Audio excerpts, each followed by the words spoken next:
Halo, selamat pagi sahabat Habatus. Pagi ini kita akan kembali bersama-sama belajar firman Tuhan. Dan firman Tuhan diambil dari Injil Yohanes pasal 19 ayat 31 sampai 37.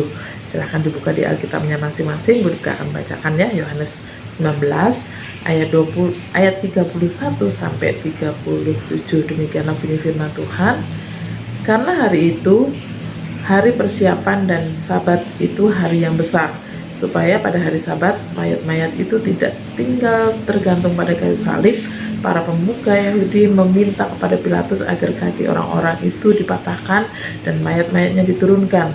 Lalu datanglah prajurit-prajurit dan mematahkan kaki orang-orang yang pertama dan kaki orang yang lain yang disalibkan bersama Yesus.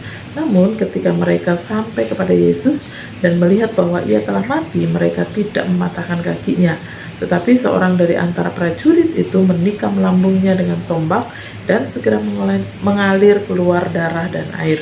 Orang yang melihat sendiri hal itu, yang bersaksi dan kesaksiannya benar, dan ia tahu bahwa ia mengatakan kebenaran supaya kamu juga percaya. Sebab hal itu terjadi supaya digenapi yang tertulis dalam kitab suci, tidak ada tulangnya yang akan dipatahkan. Ada pula nas lain yang mengatakan mereka akan memandang dia yang telah mereka tikam. Hari ini kembali kita akan bersama-sama belajar tentang hati yang baru. Nah, di sini dari cerita tadi ya yang sudah Bu Ripka bacakan, pada waktu Yesus disalibkan, nah pada saat itu para tentara ingin memastikan bahwa ia itu benar-benar sudah mati. Nah, seorang tentara kemudian menusukkan tombak ke sisi lambung Tuhan Yesus. Dari tubuh Tuhan Yesus kemudian keluar darah dan air. Nah, mengapa hal itu penting ditusukkan terlebih dahulu? Karena Yesus untuk membuktikan bahwa Yesus itu benar-benar dan sungguh-sungguh sudah mati untuk kita, manusia yang berdosa. Ia tidak pura-pura, dan juga ia tidak ia benar-benar memberikan seluruh kehidupannya karena ia sangat mengasihi kita manusia ini. Nah, darahnya keluar dari tubuhnya mengingatkan kita bahwa Yesus menghapuskan dosa-dosa kita, sedangkan air yang melambangkan bahwa Yesus memberikan kita itu hati yang baru dan juga hidup yang baru di dalam Dia. Nah, seperti ketika baju kita kotor ya, baju kita kotor lalu dicuci sampai bersih. Nah, Yesus juga ingin supaya kita itu memiliki hati yang bersih dari hal-hal yang tidak baik pula. Seperti apa hal-hal yang tidak baik? Marah, dikit-dikit marah ya, atau marah-marah, tidak ada sebabnya marah. Berbohong, iri hati, mencuri, tidak dapat dipercaya, tidak jujur. Nah, itu ya. Jadi hal-hal itu yang harus dibersihkan dari kehidupan kita, dari hati kita, dan itu yang dilakukan oleh Tuhan Yesus. Kalau ada baju kita kotor, nah itu kan harus dibersihkan ya, harus dicuci, dibersihkan. Nah, oleh darah Yesus kita disucikan, kita menjadi manusia yang baru. Dan juga Yesus melakukan semuanya itu karena Dia sangat sayang sekali kepada kita manusia.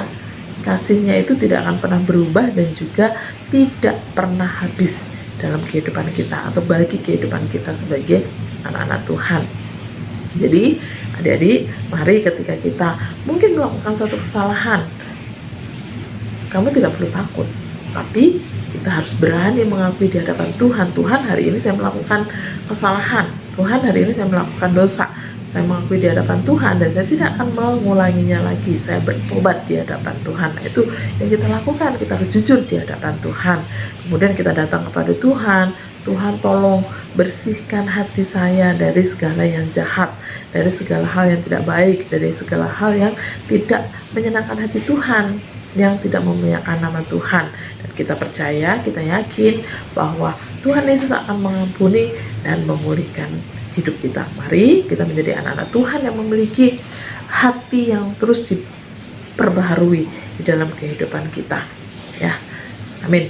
Mari kita akan berdoa. Terima kasih ya Tuhan untuk firman Tuhan pada pagi hari ini yang mengingatkan kami supaya kami terus memiliki hati yang baru di dalam Tuhan, dan biarlah Tuhan yang akan terus memimpin kami sehingga kami dapat menjauhi atau kami tidak melakukan dosa di dalam kehidupan kami yang itu akan membuat Allah kecewa, membuat Tuhan kecewa, dan biarlah Tuhan yang akan menolong kami supaya kami memiliki hidup atau memiliki hati yang baru di dalam Engkau.